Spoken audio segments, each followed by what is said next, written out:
छोटी माया को लुका छिपी खेलना बहुत पसंद था। वो तितलियों के पीछे भागती हुई, खिलखिलाती हुई जंगल में और अंदर चली गई। धूप पेड़ों के पीछे छिप गई। जब माया रुकी तो उसे एहसास हुआ कि वो वापस जाने का रास्ता भूल गई है। जंगल जो पहले मजेदार लग रहा था अब डरावना लगने लगा। उसकी आंखों में आंसू आ गए। मम्मा, पापा, वो चिल्लाई। उसकी आवाज बहुत धीमी थी। माया ने अपने घुटनों को छाती से लगा लिया। डर उसे जकड़ रहा था। जंगल की आवाजें जो पहले अच्छी लगती थीं अब डरावनी लग रही थीं। वो घर जाना चाहती थी, अपने बिस्तर में सुरक्षित। उसके गाल पर एक आंसू लुढ़क गया, नीचे एक पत्ते पर गिर गया। वो बिल्कुल अकेली थी। झाड़ियों में एक आहट से माया चौंक गई। उसे लगा जैसे कोई उसका पीछा कर रहा हो। एक बड़ी काली सी आकृति दिखाई दी। उसकी परछाई ने माया को और भी डरा दिया। माया ने अपनी आंखें कसकर बंद कर लीं, जैसे कि ऐसा करने से सब कुछ ठीक हो जाएगा। उसका दिल जोर से धड़क रहा था। उसे लगा कि उसकी धड़कनें जंगल में गूंज रही हैं। उसने एक आंख से झांका। उसे यकीन नहीं हो रहा था कि वो क्या देख रही है। वो एक गोरिल्ला था, बड़ा और ताकतवर। उसकी उपस्थिति ने माया को और भी चौंका दिया। लेकिन उसका चेहरा दयालु था। उसकी आंखों में एक अजीब सी शांति थी। उसने माया को एक पका हुआ आम दिया। माया झिझकी। उसे समझ नहीं आ रहा था कि क्या करे।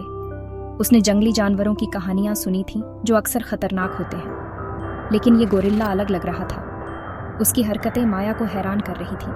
उसने अपनी बड़ी उंगलियों से आम छीला और माया को फिर से दिया और उसे फिर से माया को दिया। माया का पेट जोर से गुर्रा रहा था। माया का पेट जोर से गुर्रा रहा था।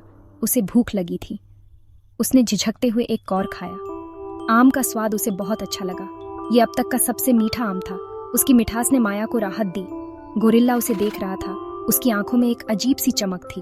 उसकी छाती से एक धीमी सी आवाज आ रही थी। ये आवाज माया को सुकून दे रही थी। ये डरावनी नहीं, बल्कि प्यार वाली आवाज थी। माया को अब डर नहीं लग रहा था। शायद वो उस पर भरोसा कर सकती थी। गोरिल्ला सच में उसका दोस्त बन सकता था। गोरिल्ला, जिसका नाम माया को पता चला वो था, उसे पेड़ों के बीच से ले गया। माया ने कभी नहीं सोचा था कि वह जंगल में इस तरह के एक अद्भुत साथी से मिलेगी। उसने उसे दिखाया कि बड़े पत्तों में ताजा पानी कैसे मिलता है। ये एक ऐसा कौशल था जो माया के लिए जीवनदायिनी साबित हुआ। और सबसे स्वादिष्ट फल कहाँ उगते हैं? माया ने कभी इतने स्वादिष्ट फल नहीं चखे थे। रात में उसने सोने के लिए पत्तों का एक आरामदायक घोंसला बनाया। माया को ऐसा लगा जैसे वह किसी जादुई दुनिया में है। माया, जो पहले डरी हुई थी, अब बो के साथ सुरक्षित महसूस करने लगी। बो की उपस्थिति ने उसे एक नई हिम्मत दी।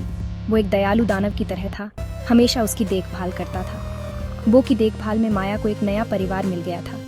उन्होंने अपने दिन जंगल में साथ घूमते हुए बिताए। हर दिन एक नया रोमांच लेकर आता था। वो उसे रंग बिरंगे पक्षी और नटखट बंदर दिखाता। माया ने कभी इतने सुंदर पक्षी और मजेदार बंदर नहीं देखे थे। माया बदले में उसे अपनी दादी से सीखे गाने गाकर सुनाती।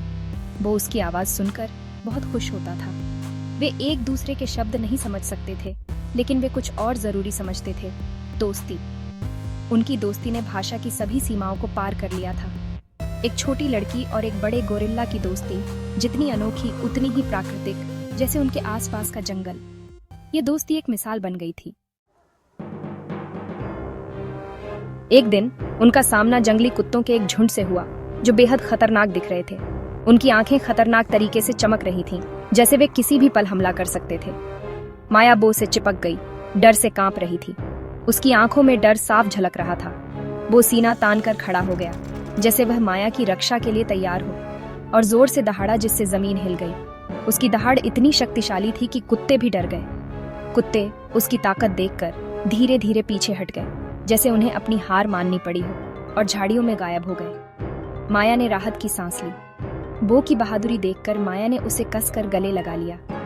उसकी आंखों में कृतज्ञता के आंसू थे। एक बार उन्हें एक तेज बहती नदी पार करनी पड़ी। नदी की धारा बहुत तेज थी। धारा तेज थी और माया डर गई थी। उसे लगा कि वह नदी पार नहीं कर पाएगी। बो ने उसे धीरे से अपनी पीठ पर बिठाया, जैसे वह उसे हर मुश्किल से बचा सकता हो, और पानी में उतर गया। वह बहुत ध्यान से चल रहा था। वो ध्यान से चला, ये सुनिश्चित करते हुए कि माया सूखी और सुरक्षित रहे। उसकी हर कदम में सावधानी थी। जैसे ही वे दूसरे किनारे पर पहुंचे, माया ने राहत की सांस ली। माया के दिल में अपने रक्षक, अपने दोस्त के लिए कृतज्ञता की भावना उमड़ पड़ी। उसने महसूस किया कि वह कभी अकेली नहीं है। दिन हफ्तों में बदल गए और बो की मदद से माया को अपने गांव के रास्ते की पहचान होने लगी। एक सुबह उसने वो बरगद का पेड़ देखा जो उसके गांव के किनारे पर उगता था। उसके दिल में खुशी भर गई। उसने बो को कसकर गले लगा लिया। उसकी आंखों में आंसू थे। बो उसे घर वापस ले आया था। जैसे ही माया अपने गांव की ओर दौड़ी, उसने एक आखिरी बार पीछे मुड़कर देखा कि बो उसे देख रहा है। उसके चेहरे पर एक प्यारी सी मुस्कान है। वो जानती थी कि वो जंगल में अपने इस रोमांच और अपने इस असाधारण दोस्त को कभी नहीं भूलेगी। बो ने उसे दिखाया था कि दोस्ती सबसे अनोखी जगहों पर भी खिल सकती है और जंगल में भी हमेशा दयालुता मिल सकती है।